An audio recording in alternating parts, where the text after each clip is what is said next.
نفل میں کسی کو کسی طرح کا طعنہ دینے کی گنجائش ہے ہی نہیں، کہنے کی گنجائش نہیں ہے۔ پھر یہ کہ یہاں کسی عبادت کا مخصوص طور پر تذکرہ نہیں ہے، اس لیے بدرجہ اولیٰ کسی کو کچھ کہا نہیں جائے گا۔ جس کو جو جی چاہے وہ کر لے تو وہ اس رات کی فضیلت کا مستحق ہوگا۔ بات سمجھ میں آ گئی؟ اب آج اگر شب برات ہے، مان لو آج کی رات شب برات ہے، تو آپ کو آج سحری کرنی ہے، یعنی شب برات کی رات کو سحری کرنی ہے۔ بات سمجھ میں آ رہی میری؟ آج شب برات ہے، آپ کو معلوم ہے آج کی رات کو عبادت کرنی ہے، کی جاتی ہے، تو آج کی رات اب سحری کریں گے۔ لوگ بھول یہ کرتے ہیں پہلے ہی سحری کر لیتے ہیں، یعنی آج رات شب برات آئے گی اور اس سے پہلے ایک دن کیا کر لیتے ہیں؟ روزہ رکھ لیتے ہیں۔ یہ غلط ہے۔ آپ کو روزہ اگر رکھنا ہے تو آپ آئندہ رکھیں، یعنی آج رات اب عبادت کریں، اور آج ہی رات جس رات عبادت کریں گے اسی رات اب سحری کریں گے، اور اگلا دن آپ کا روزہ ہوگا۔ یہ بات یاد رکھنی ہے۔ بات سمجھ میں آ رہی ہے؟ دوسری بات یہ ہے کہ لوگ پوچھتے کتنے روزے رکھیں؟ دیکھیں میرے بھائی، ایک رکھیں یا پھر 3 رکھیں، 2 نہیں۔ بعض لوگ 2 رکھ لیتے ہیں، 2 رکھنا نہیں، بلکہ آپ 3 رکھ لیں لگاتار، یا پھر آپ کتنا رکھیں؟ ایک ہی رکھیں۔ تو میرے بھائی اس رات میں جو آپ کو کرنا ہے کام وہ یہ ہے کہ صرف اور صرف آپ کو رات کو عبادت کرنی ہے۔ اگر آپ میں استطاعت ہے، گنجائش ہے، لیکن فجر کی نماز قضا نہ ہو، رات بھر مسجد میں جاگے رہیں اور فجر کی نماز کیا ہو گئی؟ قضا ہو گئی، تو ایسی عبادت کی اللہ کو کیا نہیں ضرورت نہیں ہے، اس لیے کہ یہ نفل ہے اور آپ نے فرض چھوڑ دیا۔ اس لیے اگر آپ میں استطاعت ہے، گنجائش ہے، صلاحیت ہے، طاقت ہے، قوت ہے، جاگ سکتے ہیں، فجر کی نماز جماعت کے ساتھ پڑھ سکتے ہیں، تو آپ رات جاگیں، عبادت کریں، اور اگلا دن کیا کر لیں؟ روزہ رکھ لیں۔ ایک رکھیں یا 3 رکھیں، 2 نہیں، ٹھیک ہے؟ یہ ہے کرنے کے کام۔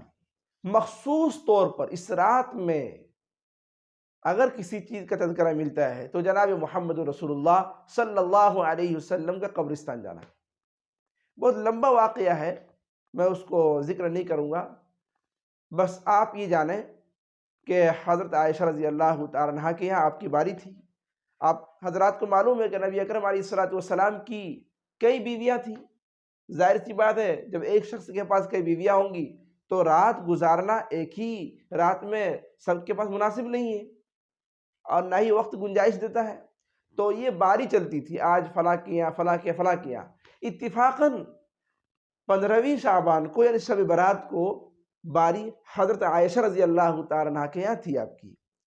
اچانک آپ رات کو اٹھے اور جنت البقیع جو مسجد نبوی کے بغل میں قبرستان ہے مدینے میں، جنت البقیع، آپ وہاں چلے گئے۔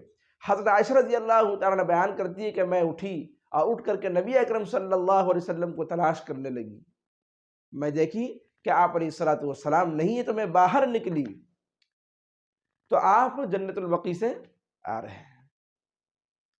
تو میرے بھائیوں، اس حدیث سے یہ معلوم ہوتا ہے کہ نبی اکرم صلی اللہ علیہ وسلم جنت البقیع یعنی قبرستان 15ویں شعبان یعنی شب برات کو آپ گئے ہیں۔ اگر کوئی شخص جانا چاہتا ہے تو جا سکتا ہے، لیکن انفرادی جائے، جماعت بنا کے نہیں۔ نبی اکرم صلی اللہ علیہ وسلم جماعت بنا کے نہیں گئے۔ حالانکہ اس حدیث پر اعتراض ہے۔ بعض محدثین کہتے ہیں کہ نبی اکرم صلی اللہ علیہ وسلم پوری زندگی میں ایک مرتبہ گئے 15ویں شعبان کو، تو اس لیے امت کو چاہیے کہ ایک ہی مرتبہ جائے۔ بہرحال اس میں بہت سے اختلافات ہیں، اور بالخصوص شب برات کے حوالے سے بہت زیادہ اختلافات ہیں علماء میں، محدثین میں۔ اور سب سے صحیح بات یہ ہے کہ شب برات کے حوالے میں اور شب برات کے فضائل میں اور ان کے مسائل و دلائل میں جتنی حدیثیں پیش کی جاتی ہیں وہ سب کی سب ضعیف ہیں۔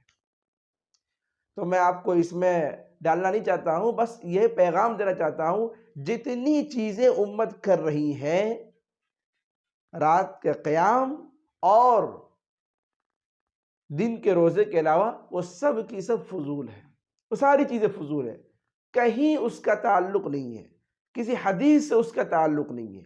اس لیے مسجدوں کو چراغاں کرنا، حلوہ بنانا اور اچھے کھانے کا انتظام کرنا، فلاں کرنا، یہ کرنا، وہ کرنا، یہ ساری چیزیں بیکار ہیں۔ میرے بھائی، اگر آپ کو عبادت کرنی ہے تو آپ گھر میں کریں۔